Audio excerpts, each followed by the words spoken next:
क्या तुम में से किसी को यह याद है कि जब दूसरे के साथ झगड़ा हो तो फैसले के लिए अधिकारियों के पास जाए और पवित्र लोगों के पास न जाए?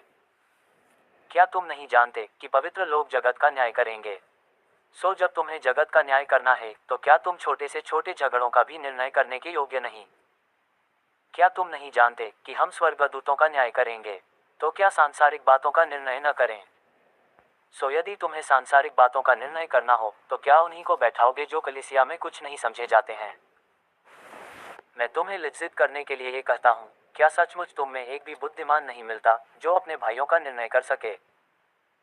वरन भाई भाई में मुकदमा होता है और वह भी अविश्वासियों के सामने। परंतु सचमुच तुम में बड़ा दोष तो यह है कि आपस में मुकदमा करते हो, वरन अन्याय क्यों नहीं सहते? अपनी हानि क्यों नहीं सहते? वरन अन्याय करते और हानि पहुंचाते हो, और वह भी भाइयों को। क्या तुम नहीं जानते कि अन्यायी लोग परमेश्वर के राज्य के वारिस न होंगे?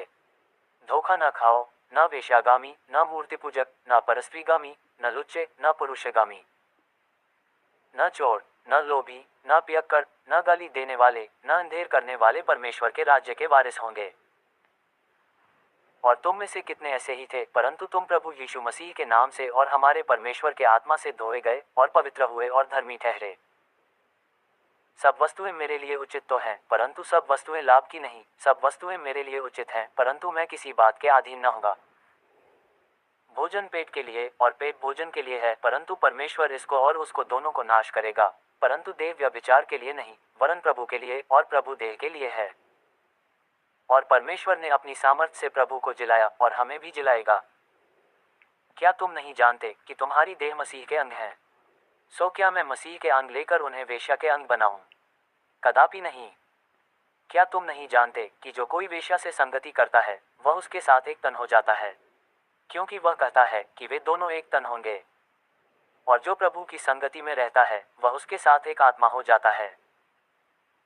व्यभिचार से बचे रहो। जितने और पाप मनुष्य करता है वे देह के बाहर हैं, परंतु व्यभिचार करने वाला अपनी ही देह के विरुद्ध पाप करता है।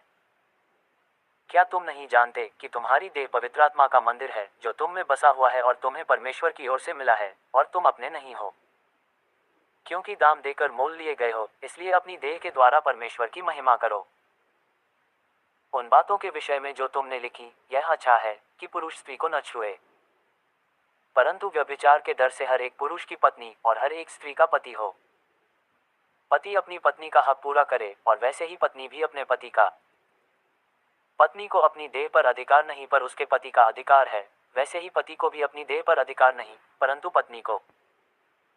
तुम एक दूसरे से अलग न रहो, परंतु केवल कुछ समय तक आपस की सम्मति से कि प्रार्थना के लिए अवकाश मिले, और फिर एक साथ रहो। ऐसा न हो कि तुम्हारे असंयम के कारण शैतान तुम्हें परखे। परंतु मैं जो ये कहता हूँ वह अनुमति है, न कि आज्ञा। मैं ये चाहता हूँ कि जैसा मैं हूँ वैसा ही सब मनुष्य हों, परंतु हर एक को परमेश्वर की ओर से विशेष विशेष वरदान मिले हैं, किसी को किसी प्रकार का और किसी को किसी और प्रकार का। परंतु मैं अविवाहितों और विधवाओं के विषय में कहता हूँ कि उनके लिए ऐसा ही रहना अच्छा है जैसा मैं हूँ।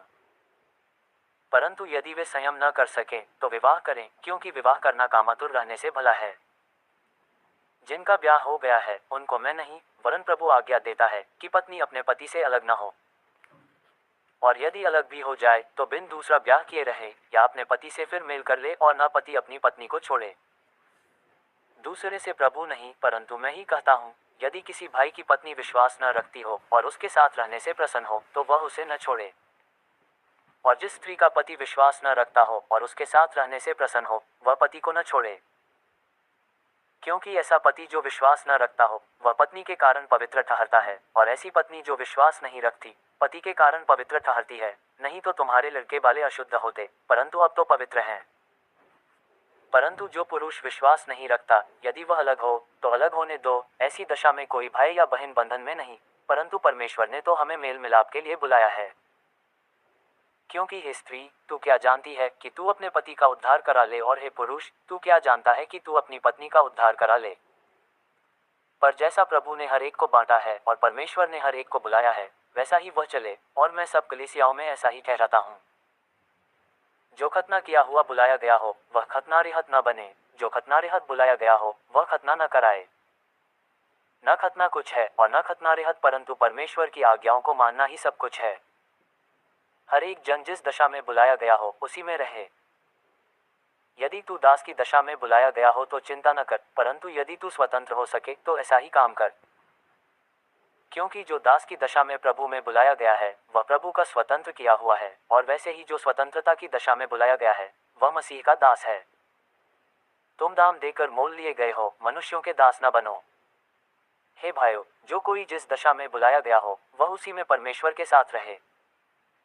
कुंवारियों के विषय में प्रभु की कोई आज्ञा मुझे नहीं मिली, परंतु विश्वास योग्य होने के लिए जैसी दया प्रभु ने मुझ पर की है उसी के अनुसार सम्मति देता हूँ।